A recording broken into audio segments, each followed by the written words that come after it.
Oh, that's good. Saves money and time and energy. Yeah.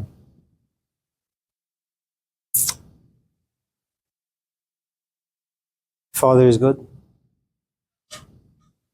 Okay.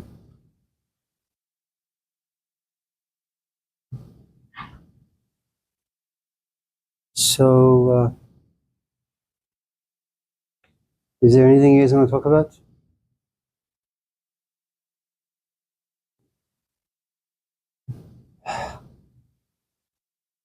Yeah. Well, I thought maybe I'd ask my question last week's question. I'm curious to actually talk about it. I was watching the video on love. That was the third video. Okay. And I realized it sounds like you believe that every experience of love is kind of the same thing playing out. And I was wondering if you thought that some are more prone to working or not working, or that there's some that there's any way to tell some are more meaningful, or if they're just kind of because it sounds like sometimes it's a one-sided experience where I'm looking for some validation of some message from my parents or something, and so I seek out someone to validate that. Then sometimes it seems like there's loves that are supposed to result in something more meaningful. I was wondering if you believe that.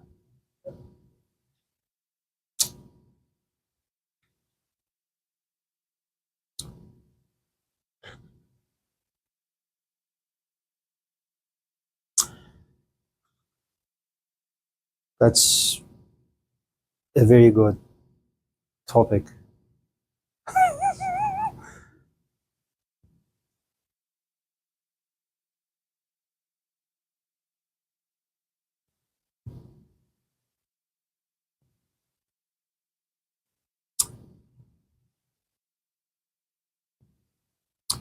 So, how does one approach the topic of love?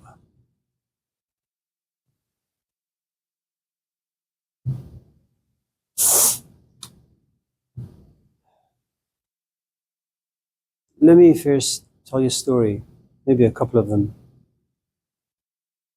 I'll probably digress and just forget the question and the topic altogether, but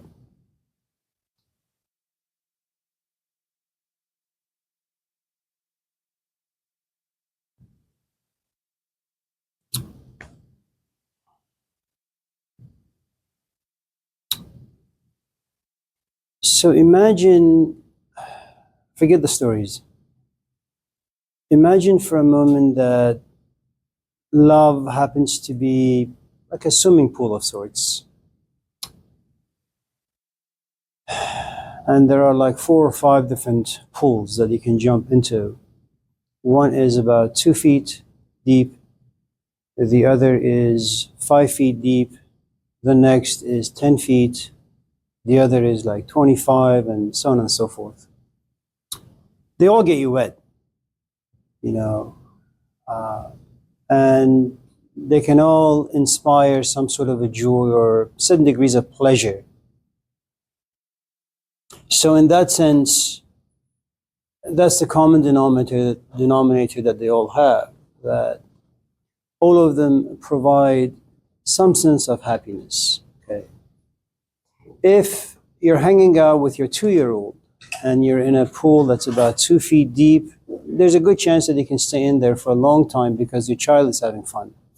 If on the other hand, it's just you, the problem with jumping into a 2 feet deep swimming pool is that its longevity or lifespan, the amount of time you can actually have fun in it, maybe 10 minutes, maybe 20 minutes, maybe an hour if you're lucky.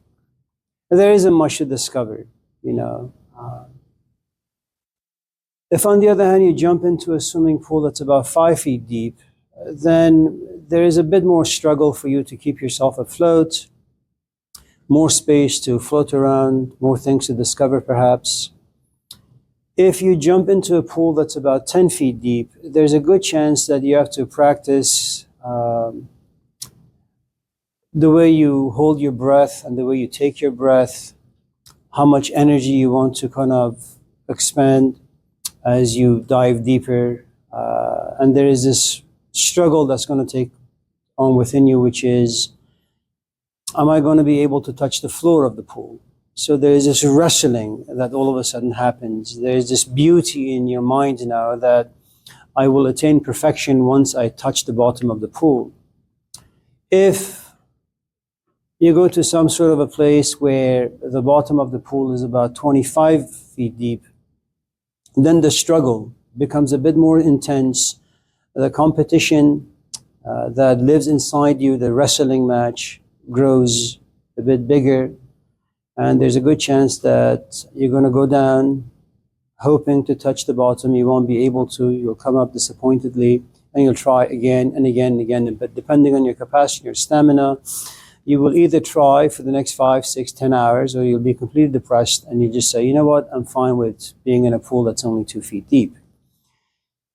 And so when we speak about love, there are a couple of things you need to understand. All of us in this class have had moments where we are infatuated or we fall in love with something.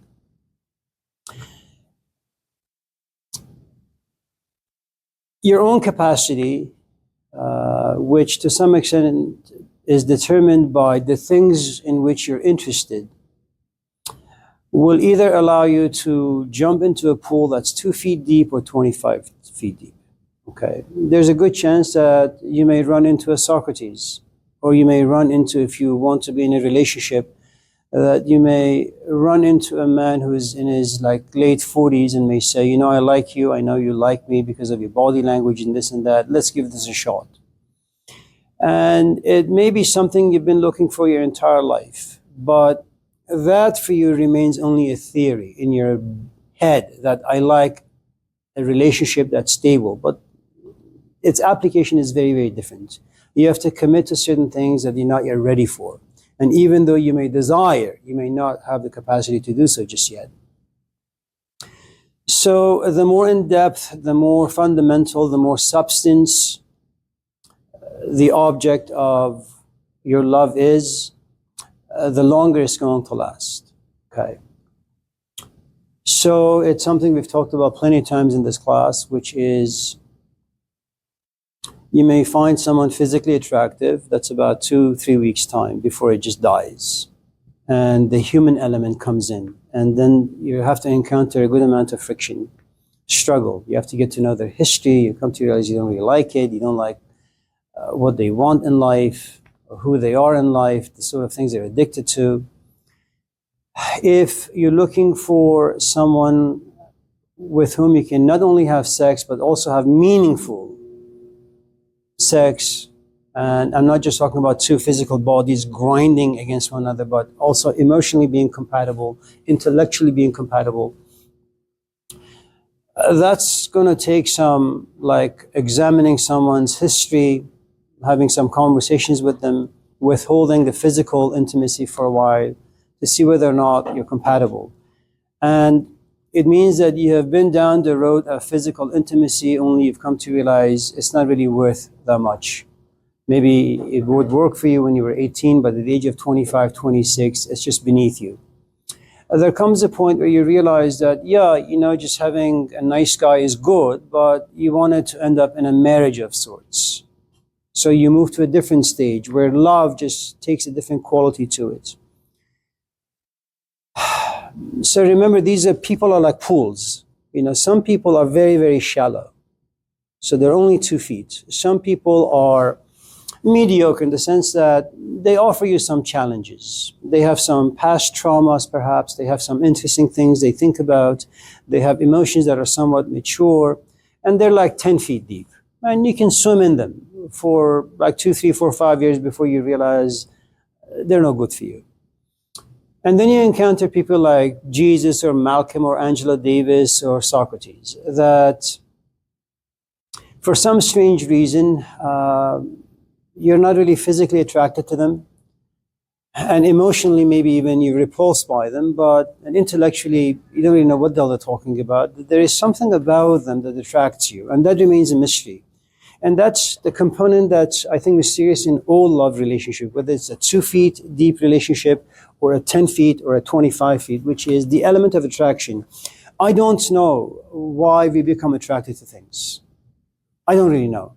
All I know is that the moment the seed of attraction goes inside you, it goes into 2 different branches. One becomes passive, one becomes active. Initially, when you become attracted to anything, you have no idea why.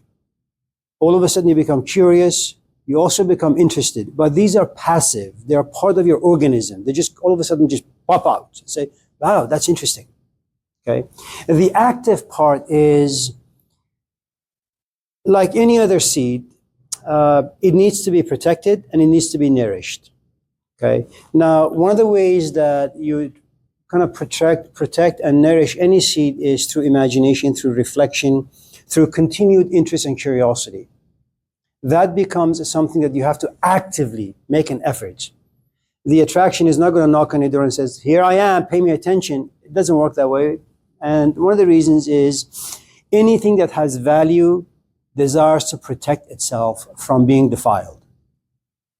Okay, so it's very much like when Moses goes to Mount Sinai and he's like in the presence of God, and the first thing that God says, listen, you know the shoes you're wearing, your sandals? You go to the brothel with it, you go to the bar with it, you go to your house with it. This is a completely different scenario, environment. Remove them. You have to come to me with a different feet. You can't come to me with the feet that goes everywhere. It's a different story. Now, there are all these competitions. The physical world, the external world has all these things that it's trying to advertise to you. And without you knowing, every living piece of advertisement is trying to grab a space inside you. Okay. And given the fact that we live in a very fast-paced environment, we don't really have much time or patience or capacity to be with any one seed of attraction for too long, because boredom appears unless it happens to be really, really intense. Okay. And we are not the sort of animals who are willing to we're not made the way our parents were made. We are not willing to make lots of sacrifices. Our options are plenty out there. And anything that demands us to wrestle with it for far too long kind of tires us out and we just walk away. So the active part becomes very, very difficult. The passive part is very easy. You go to a party, you see a guy, you like a guy, and all of a sudden things happen. And without you knowing, you realize a tsunami of emotion is coming your way. We call it love.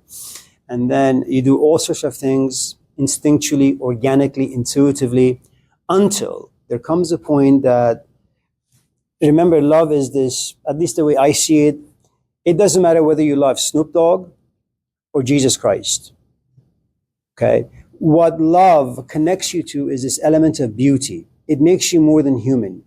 Human beings don't have the capacity to be too patient. But once you fall in love, you're more than willing, like Abraham, to sacrifice your son Isaac or Ishmael, depending on which tradition you want to follow, Islam or Judaism and Christianity. So what love eventually does for all of us, regardless of the object of attraction, is that you're willing, more than willing to sacrifice whatever you have for the sake of getting closer to this object. Okay. And the sacrifice aspect of it requires you to become active.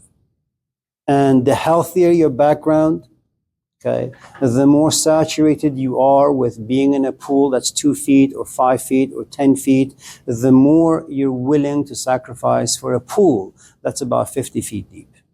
Okay.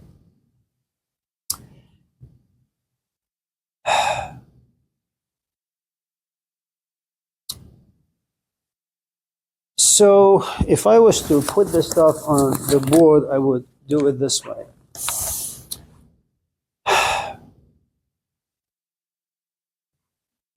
So everything begins with attraction. Okay.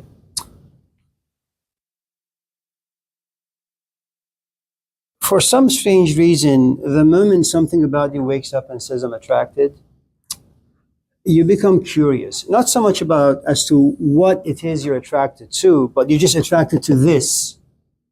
Okay? And remember, these are all tiny seeds. They could be crushed at any time. Remember the story that we talked about last week about the farmer and the seeds in his bag, and the bag has a hole and it falls on things, okay? So for whatever the reasons are, life just throws at you a seed. It's called attraction, okay? Now, it could very easily be trampled upon and be destroyed, and you could just kind of be attracted to other things out there, okay? Just in case you're able to kind of just give it some food from your imagination, some thought, books, friends, it blossoms this thing called curiosity. Okay, and it's no longer a passive state. In other words, you don't say, wow, I'm attracted. It's interesting. Let me see what's in it. Okay. You actually take a very, very active position about it. Okay. I want to actually figure out what this is. And because the attraction now lives inside you and you have all these emotions, you want to say, why do I feel this way whenever I am around A, B, C, D? Okay. Now, the seed of curiosity is a bit bigger than the seed of attraction, but it can easily be demolished. So what you do now is, again, if the emotion, what they call curiosity, happens to be a bit intense, bit powerful, bit resilient to destruction, it turns into interest. Okay. Now you email, now you text, now you read books about it, now you talk to your friends about it. Okay. Now, up to this point, what you have dim emotions that are taking place inside you. Okay. And it's not very difficult to sacrifice because that's what emotions do for us. You know, emotions help you sacrifice, and you don't really think or reflect on any of this stuff. Like, you love your alcoholic boyfriend or a boyfriend who's a loser, you will sacrifice whatever until one day you stand before a mirror and you realize you have wrinkles and your hair is gray. And now you begin to reflect about time, about your age, about all the sacrifices you made to make this relationship work, but it's not workable. Okay? And now reflection comes in.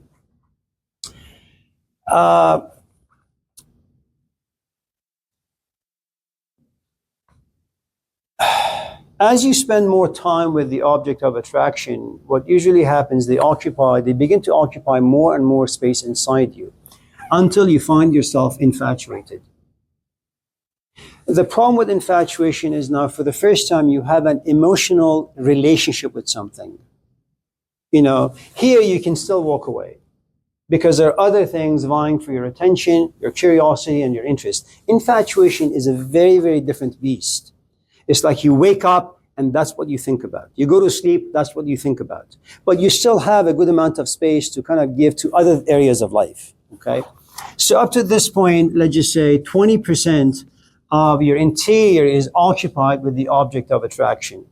Once you get to the point of infatuation, about 75% of you is consumed by this person, okay? And once in a while you capture yourself saying, man, I need to study for my math, or I need to go to work, I need to do this. And for some strange reason, this thing keeps getting in the way. And I don't want it to get in the way. But the problem is now you are emotionally entangled. If down here you still had a way out, up here it's nearly impossible. Okay. Now, as you give it more imagination, as you give it more time, as you give it more reflection, as you actually do spend physical time with this person, now what happens is you become obsessed. Okay? And remember, this can happen to you and Snoop Dogg, and it can happen to you in the same way with Jesus Christ. Okay? Now, the problem with obsession is that it has about 99.9%. It occupies almost all the spaces inside you. That you want to give your time and your attention to other things, but it's nearly impossible. Okay. Now, there is one higher stage you can go to, which is love. Okay.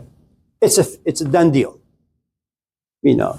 The moment you find yourself in love with the object of attraction, now what you have is a good amount of longing. You want to touch it, you want to smell it, you want to taste it, you just want to be close to this thing. Okay? Because you don't yet have it, what you have on the inside is what they call poverty. And whether you want Snoop Dogg or Jesus Christ, what poverty creates is prayer. And it doesn't need to be religious. You close your eyes, sometimes you may cry, sometimes you may lock yourself in your room, turn off the lights, get into a fetal position and say, am I going to get this person? Is this ever going to happen? Okay. Now, the problem with falling in love or getting to a place of love is that you lose a tremendous amount of power in your life. See, right now you can drop the class and you can take other classes. Okay.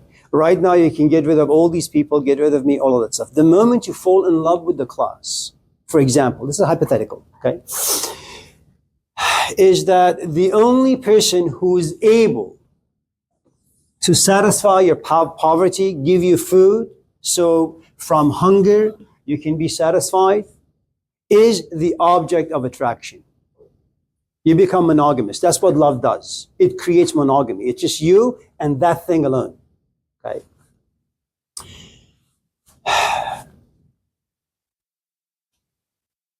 Now, you can love someone for their body, which we call eros. Now, this thing called eros, which is recently it's been deemed as a very superficial way to love someone, but it's actually not. It's filled with lust. It's filled with intensity. It's filled with physicality, but only for one reason. One of the things that you guys should know about, say, the Christian tradition, the Jewish tradition, the Islamic tradition, Buddhism, Islam, Hinduism, is that the moment you had someone fall in love, and I'm not talking about romanticizing love, the way you and I do love in the 21st century, but this is mostly for the occult, the philosophical traditions that used to exist for a long, long time, is that you get involved in this orgiastic ceremonies.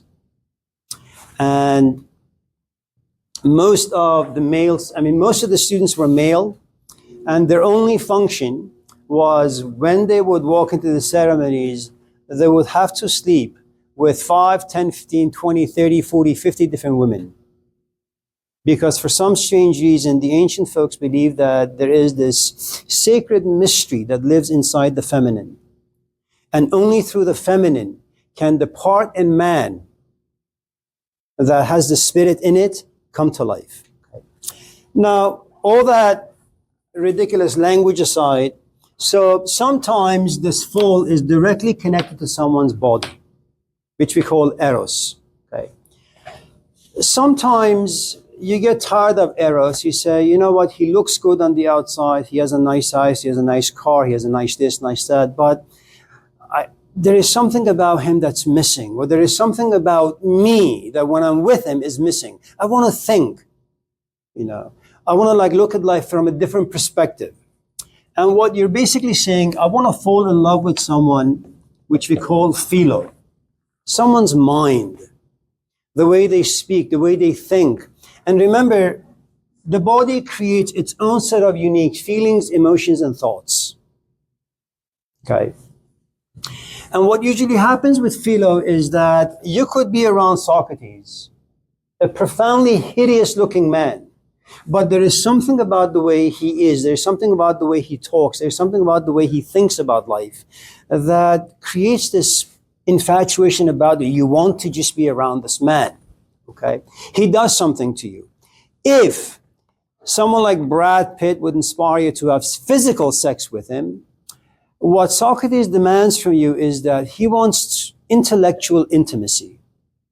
He wants you to have access to this thing called eudaimonia, the demon of happiness. Okay.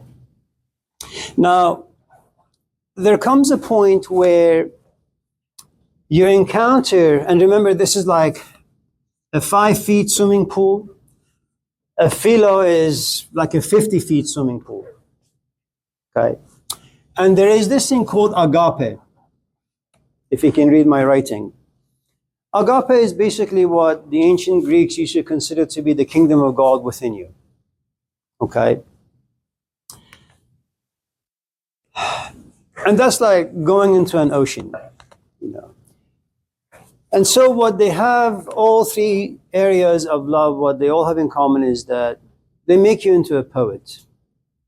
They make you into a sacrificial lamb. You're willing to kind of just waste away because of this particular emotion. The lifeline of this is about maybe 1 year. And most of us in this class have fallen in love with people because they're physically attractive, or there is something about them that we found attractive, okay? And eventually what love does, it makes you go beyond being human, okay? After a while, what usually happens, the politics of life gets in, your history gets in, biases get in, and that which once used to be sacred, i.e. love, gets tarnished and contaminated by all the human elements. If you fall in love with someone like Socrates, for example, or someone like Jesus, they don't really care about marriage. They don't really care about sex. They don't really care about money. And so you realize that it's going to be very, very difficult to be contaminated because their desires are different.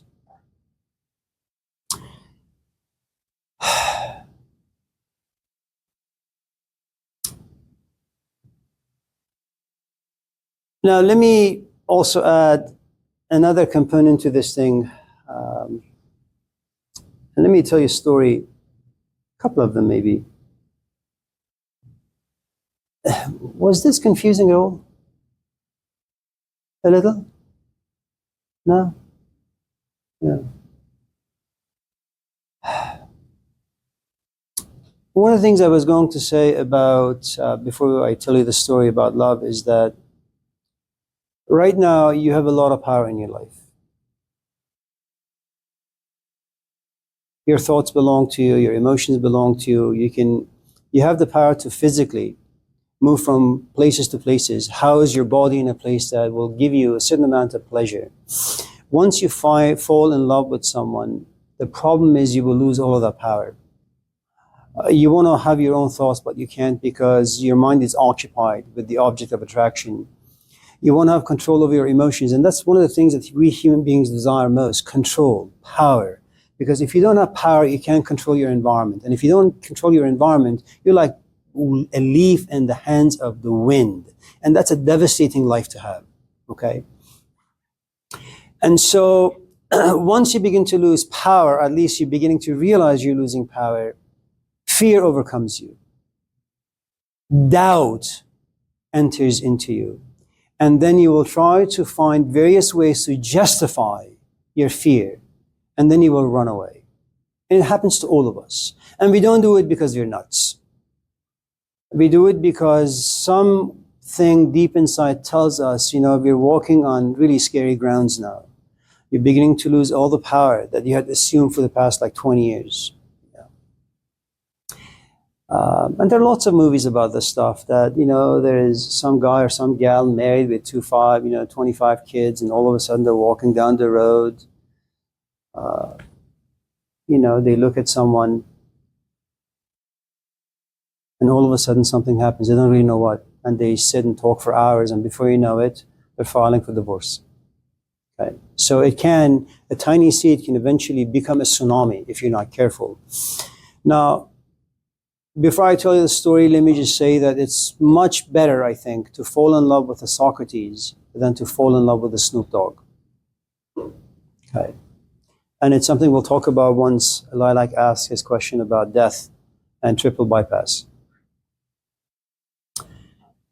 Now, the way we approach this particular emotion, in Arabic, the word for love is ashaqa.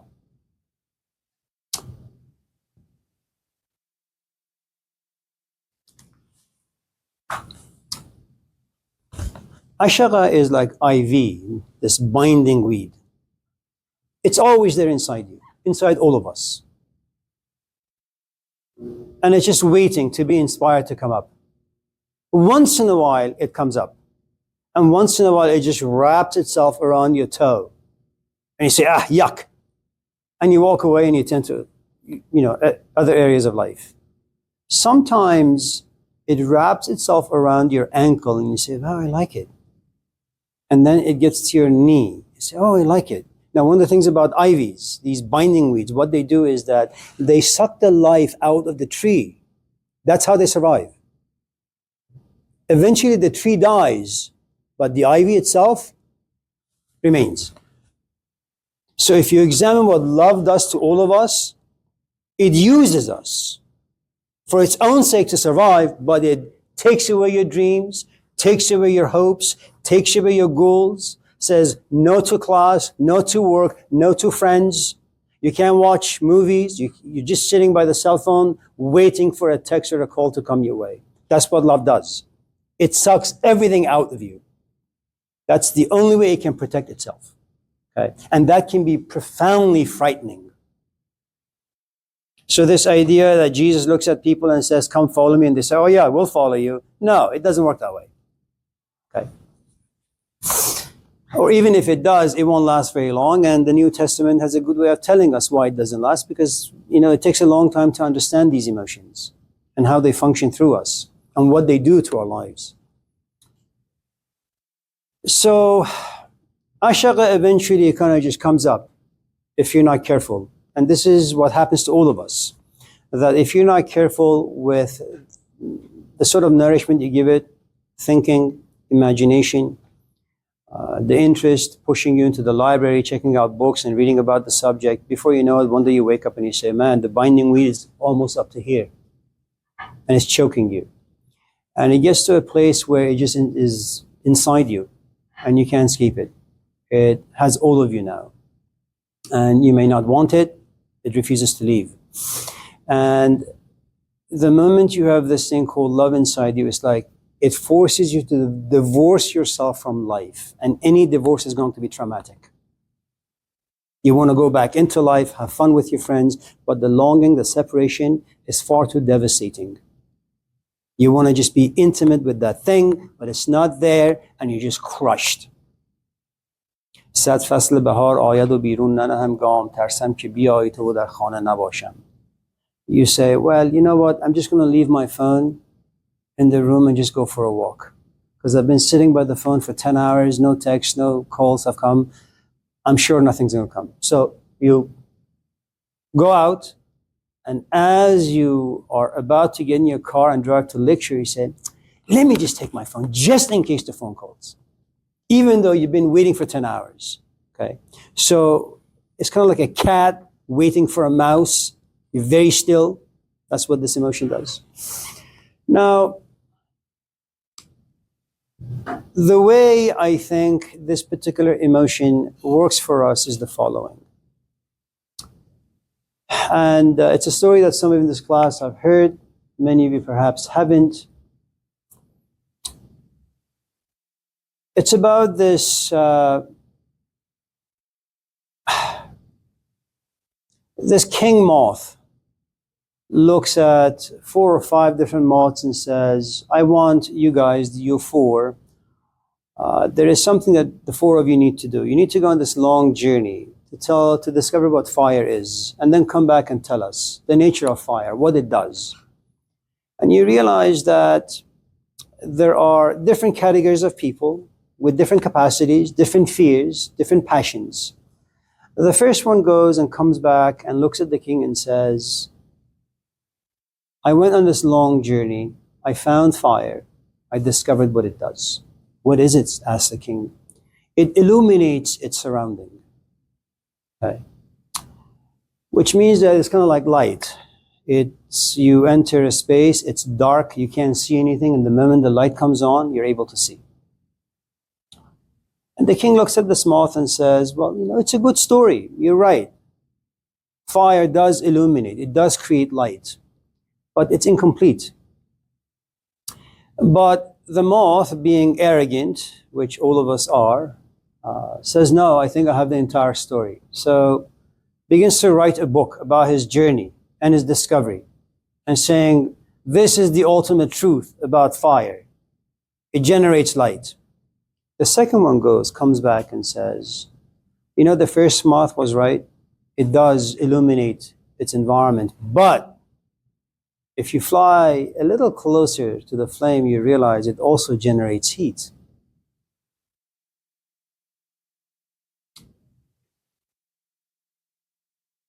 And the king says, that's really good, but that's also incomplete.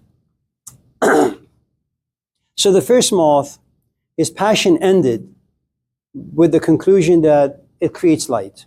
The second moth, his passion ended by saying, yeah, it does create light, but it also generates heat. The third one goes and comes back after 5 years and says, the first moth was right, the second moth was right, but their story was incomplete. Not only does fire illuminate, create light, not also does it generate heat. If you get a little close to it, it can actually burn your wings. Look what happened to me.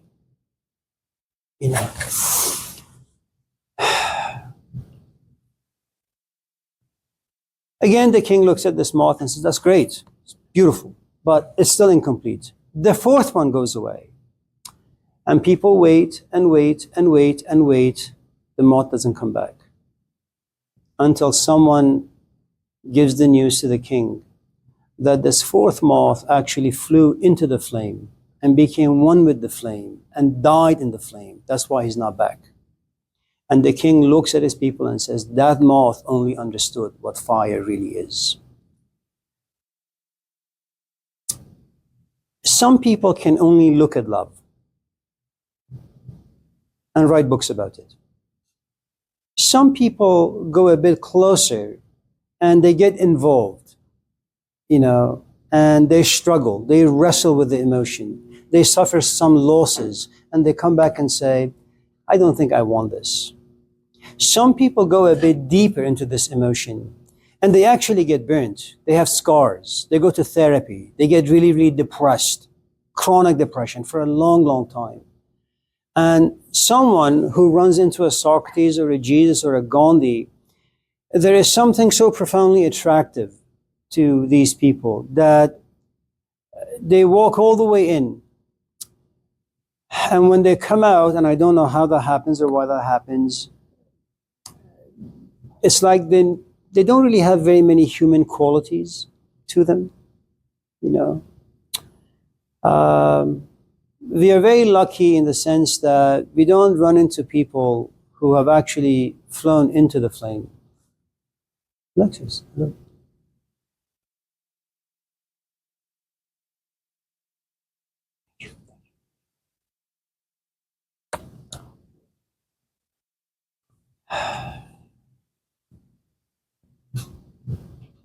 So, any follow-ups? Sorry, that was abrupt. Marco.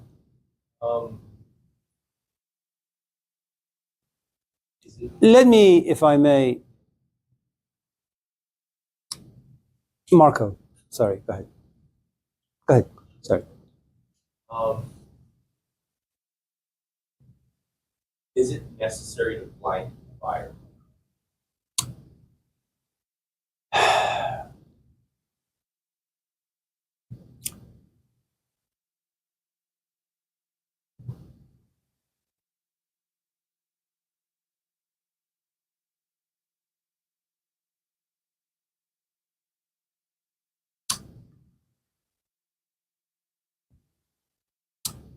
Couple of things.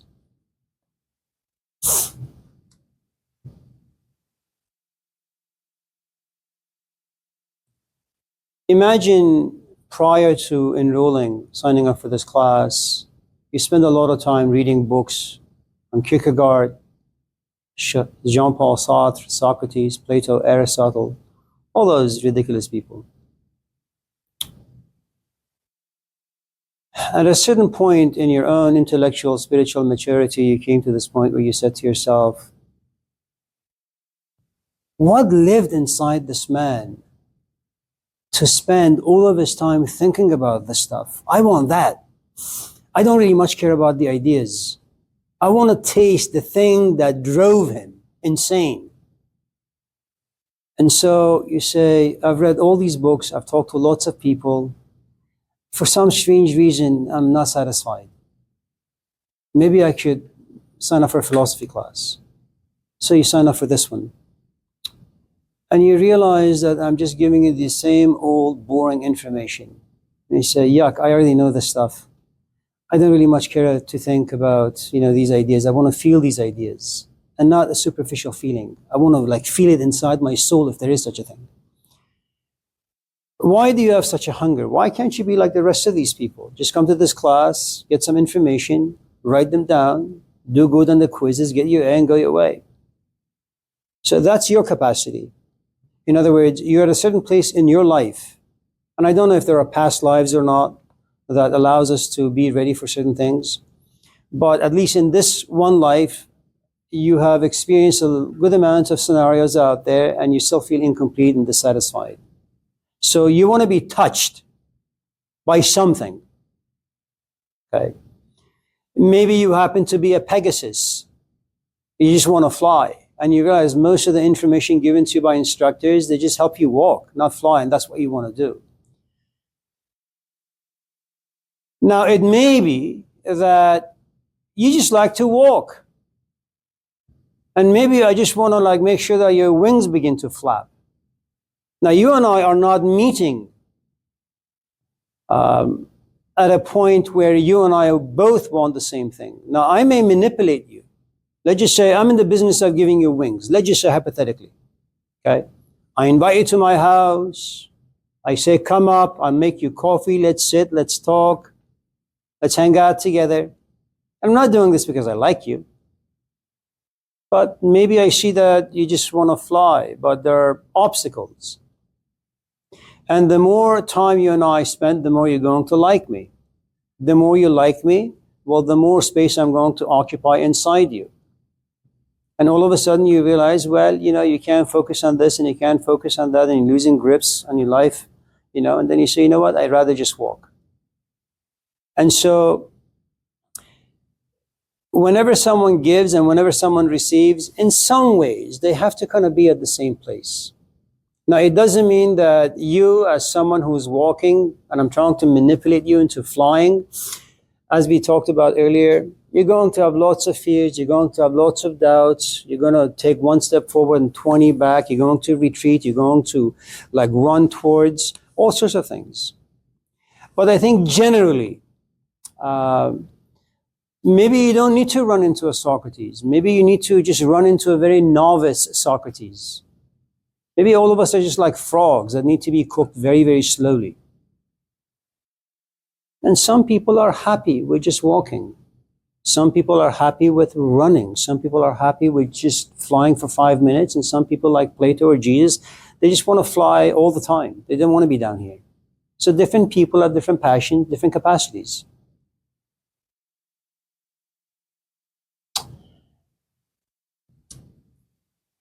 There was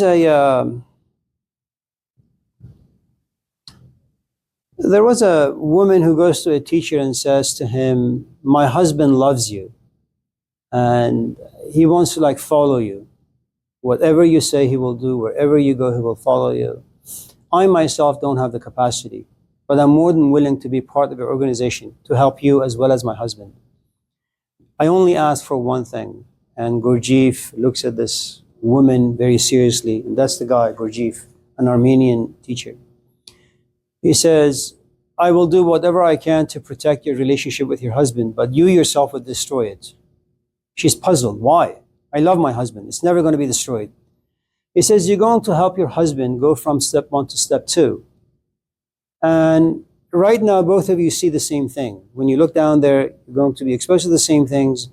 You're probably going to feel the same way about the things that you see.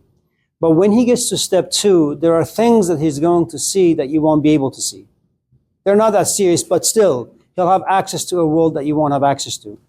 By the time you help him to get to step 5, he'll see things that he will never see those things. And those things that he sees will generate emotions and feelings and thoughts that he will never understand. And because he's here and you're down here, your inability to communicate to be intimate, to be compatible, that itself will destroy the relationship. The best thing you can hope for,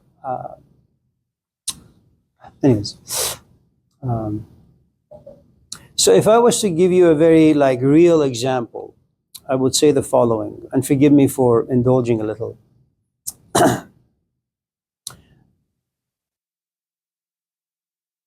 Like any 18-year-old, I suffer from the confusion of just being young, and the culture in which I was grown, it didn't demonize confusion the way this culture does. That you're 5 and you need to have your life together. And if you don't, you're going to be depressed. Okay? So the narrative, that particular narrative, and the sort of language that you guys use today, we didn't use. So the sort of agitation, frustration, confusion that you guys have, we never had in our life. Okay? So my confusion was just a normal one. At a certain gathering, I run into a guy. He was like a bully, a big guy with a bushy mustache. And he says, we have gatherings. If you want, you can come. And, we are Persians. We love to talk about politics and religion. And foreigners, because they meddle into our country's business all the time. Like Mike Johnson, the Speaker of the House, saying, I think Zelensky should resign. Well, who the fuck are you? But apparently he feels himself to be somebody. Now,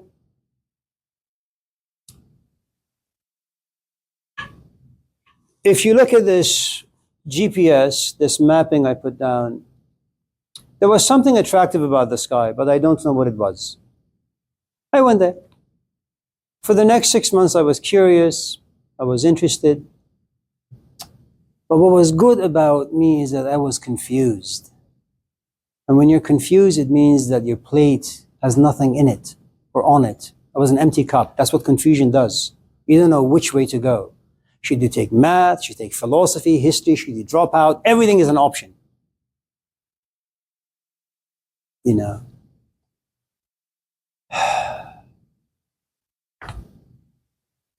One morning I wake up and I realize I really, really like this man. And I would go there 4 or 5 times a week. And then he would come to our car wash 4 or 5 times a week.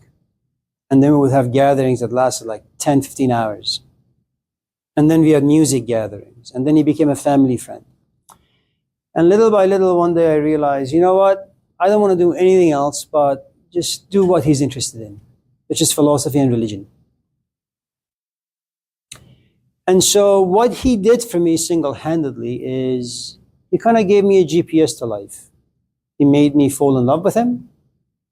And he told me what people to marry, what people not to marry, what things to get involved. And that's one of the things that love does for you when you love someone who has more power than you, because you want to please the person whom you're in love with.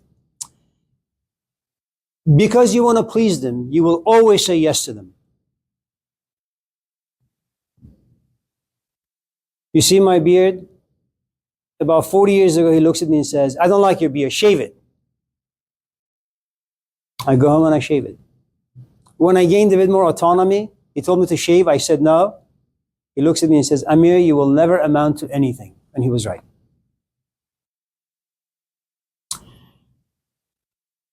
Did I become what he wanted me to become? Probably not. I don't think any student can become what his or her teacher wants them to become. But it's not a bad thing. I do what little I can. Did I want to choose this path? No. Did it happen to me? Yeah. And I think for most of us, it's just an accident. At least it starts that way. And some accidents can turn out bad and some can turn out relatively decent. We had 2 other folks in our groups, Mehrdad and Hussein. Their lives, very, very, very busy. Right now, one is sick, almost dead. The other is depressed because these ideas are not compatible with life. I can be thinking about these ideas and having a job that pays the bills but has no relationship to my thoughts and my emotions. That would be an awful life to have. Yeah. And then, yeah. So follow up to the question, do you see yourself as the ivy has been covered when you were no longer there? The what? So there is this poet by the name of Attar. Attar was a Sufi poet around the 12th, 13th century. He ran into the young Rumi, who was only 12. All those things aside, I know you're not interested, neither am I really. So he has a story. The story is that there was this guy who used to make perfumes every morning in his shop. And then once the perfume was made, he would go out and spray people.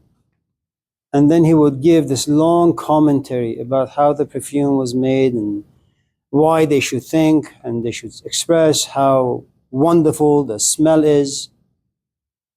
And he would just harass people every morning for like 30 years. One day he sprays this person, whose name I think was Marco, and he's about to give commentary as to how this particular liquid was created. So Marco slaps this man and he falls to the ground. And this old man looks at Marco and says, "Why did you hit me? All I wanted to do is to tell you how I made this perfume." And this young kid named Marco looks at this old man and says, "Perfume has its own language. It doesn't need your commentary. Go to Macy's. Go to the section where they sell perfume. Just spray some on you. Your nose will tell you if it's something you like or don't like. I can't stand here and tell you you should like me or you should like my ideas, if I'm like mature, if I'm a philosopher or not, if my ideas are interesting. You have a nose. Your nose will tell you. What your mind will say, that's a different story. But your nose will certainly tell you if I'm counterfeit or not."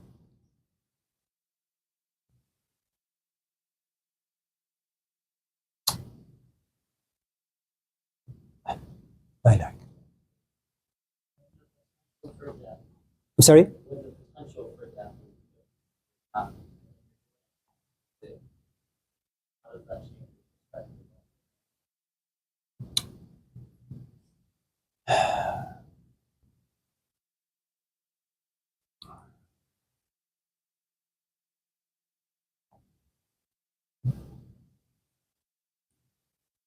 Have you ever been pregnant?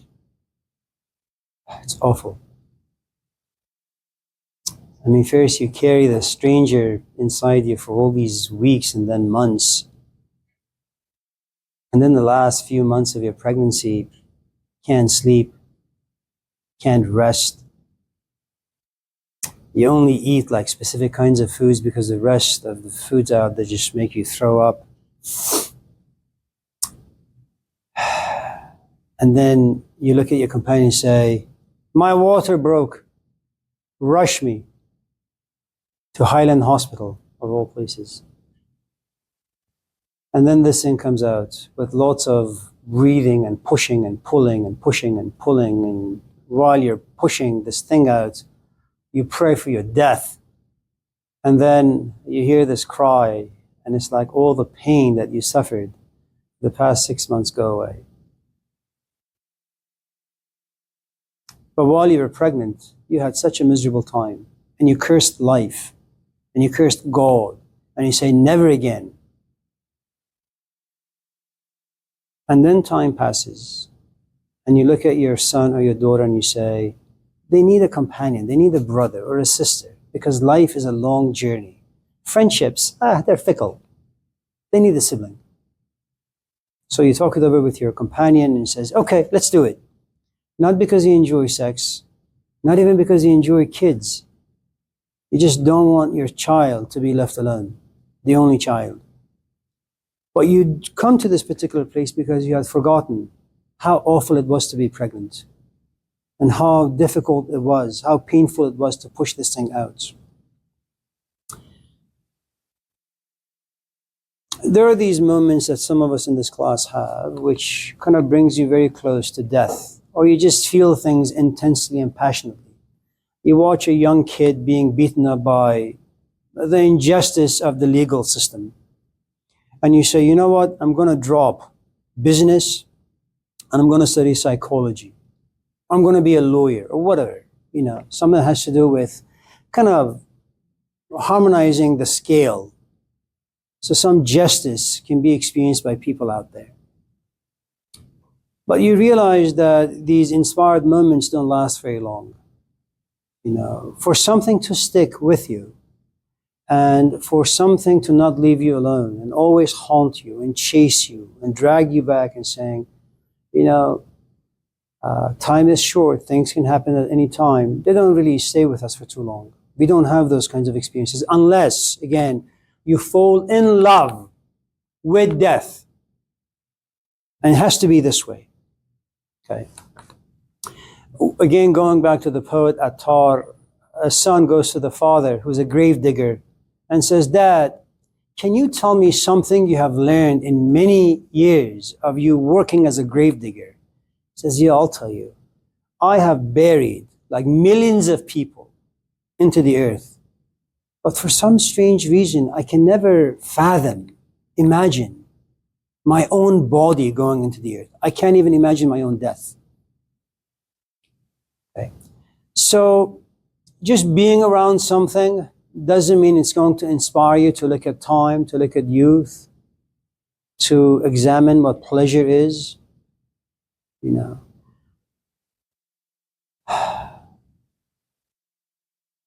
You're much younger than I am, and you would imagine that after having a triple bypass, I would be a bit more focused about time, about the nature of pleasure, being around people. No, I forget. I eat junk food every single day.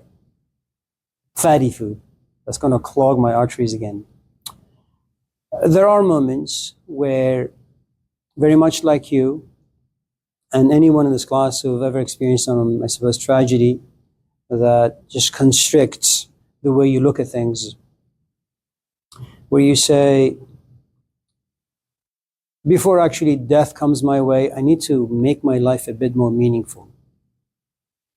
There are a couple of problems with that. First, you need to figure out what makes your life meaningful. Just because you look at your life and you realize it's completely empty, just because you realize you have a bad boyfriend, it doesn't mean that you know what a good boyfriend looks like. It just means that you're wise enough to know some of the things you don't really like in your life. Okay? For you to get the good things, sacrifices need to be made. You have to give up like certain ways you think about things and feel about things. You can't be a junkie all the time. Even though sometimes I realize my life is completely meaningless, I have no idea where to go to find meaning. And even if it's looking at me right in the face, I don't have the insight or the wisdom or the maturity to see the meaning that thing holds for me. So I just pass it by.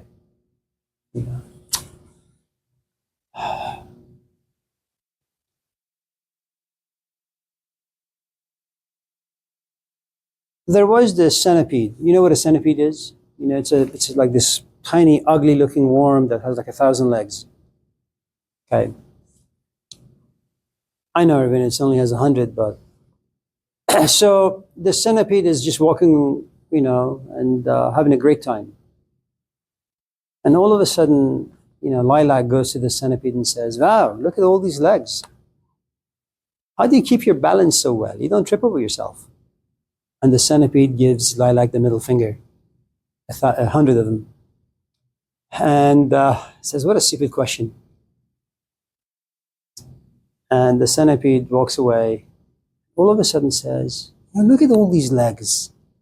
That wasn't a stupid question after all. I mean, look at all these legs. How do I not trip over myself?" And so he begins to examine and study how the legs move. And now the instinctual, the intuitive, they go away, and this tiny little worm begins to reflect. And the moment he begins to think as to how he's able to keep his balance, he starts tripping. I mean, it's so nice to be stupid and just to go out there and fall in love. It's beautiful, But then kind of life smacks you a little bit and says you should think a little bit about this stuff. And that's what death does. You think you have all the time in the world, and all of a sudden you find yourself, in the hospital with all these tubes, and then you come out, you can't walk, you can't do this, you can't do that, and you used to love ice cream, but now you can't. You used to love stupid people, but now you can't. And you realize that all of a sudden life really doesn't have very much to offer you. And desperately trying to look for something that will generate some meaning, some value. And that's one of the things about just people who are made to be serious. A lot of things fall from them. I mean, a lot of things in life become undigestible. Just smell bad.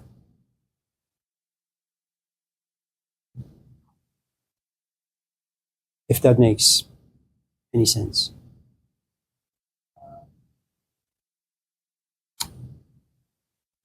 There is this beautiful poem. Can I say it to you? Hello. 2 poems by the same person. به روز مرگ چو تابوت من روان باشد گمان مبر که مرا درد این جهان باشد جنازه‌ام چو ببینی مگو فراق فراق مرا وصال و ملاقات آن زمان باشد. Just in case you come to class on Monday or Tuesday and I'm not here but my dean is, and he gives you the news that Amir died, do not be sad, the poet says. Be happy, because the world no longer will have any power over me. My passions will no longer have any power over me. My bias and prejudices will have no power over me. As V for Vendetta would say, I have gone to my maker. Okay. The other poem, which is not as attractive, which talks about the nature of grief, like a mature grief, not someone who's like whining and crying and screaming because it's just too much for them, but someone who's been seasoned by grief. رو سر بنه به بالین تنها مرا رها کن ترک من خراب شبگرد مبتلا کن ماییم و موج سودا شب تا به روز تنها خواهی بیا ببخشا خواهی برو جفا کن از من گریز تا تو هم در بلا نیفتی بگزین ره سلامت ترک ره بلا کن از شاه خوب رویان واجب وفا نباشد پس من چگونه گویم که این درد را دوا کن. Do I need to translate? I'll just give you this one line that says, yeah, so there you have it. Good luck. There is a book that you may be interested in reading. It's called The Death of Ivan Ilyich by Leo Tolstoy. It's about a guy very much like me and someone like you, has a relatively good life, and all of a sudden he just comes down with cancer. He's married, but he doesn't have a wife. He has children, but he doesn't really have children. And he comes to tell us that in grief, all of us are alone. When you fall in love, for example, and you realize the only person who can satisfy your need is that one person over there, but he or she isn't around, you go into a grieving mode, you know.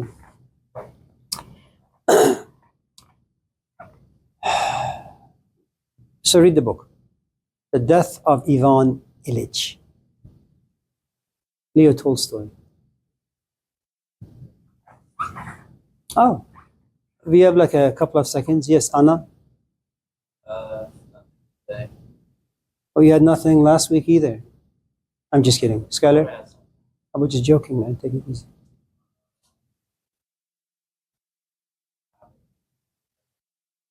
Okay. Martel, anything?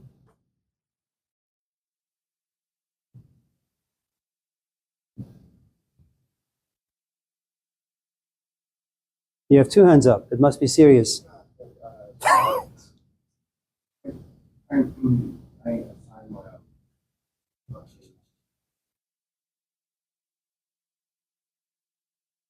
What is it Well, a lot of people these days get married because of love. But because the foundation is mostly eros, it dissolves very quickly. The other thing is marriages are really, really, really, I mean, it's like a business that has always been bankrupt, but tradition and culture held it together, kids held it together, parents, in-laws kept it together, religion and God kept it together, but we don't have those components anymore. Relationships are enormously complicated, enormously. I'll just tell you this much.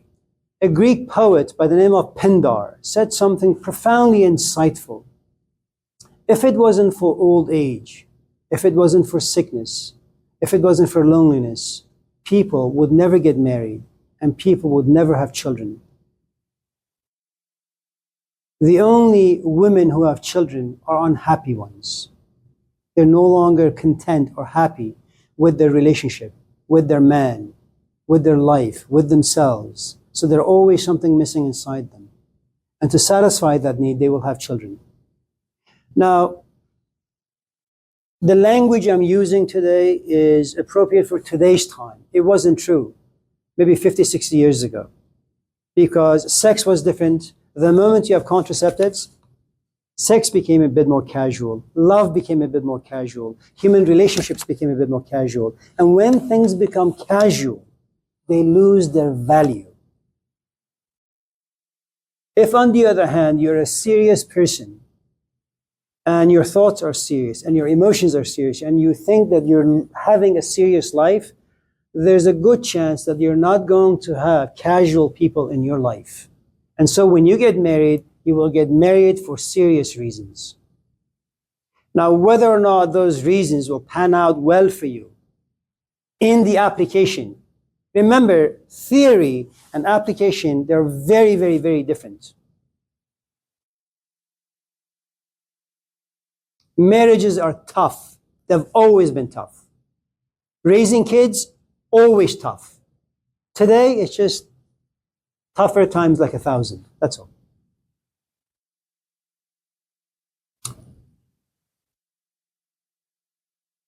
Carmen, that's it? Anything? You sure? It's like really quick. Quick. How did we develop like our idea of right and wrong? Your parents will tell you. Kim Kardashian will tell you. Donald Trump will tell you. Not us, but like early. Early people. This can be a quickie. I'm sorry. My apologies. Anyone else before we? Anna?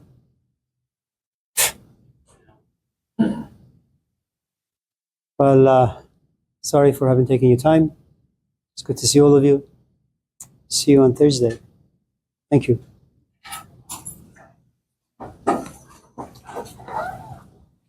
Thank you. Thank you, Anna.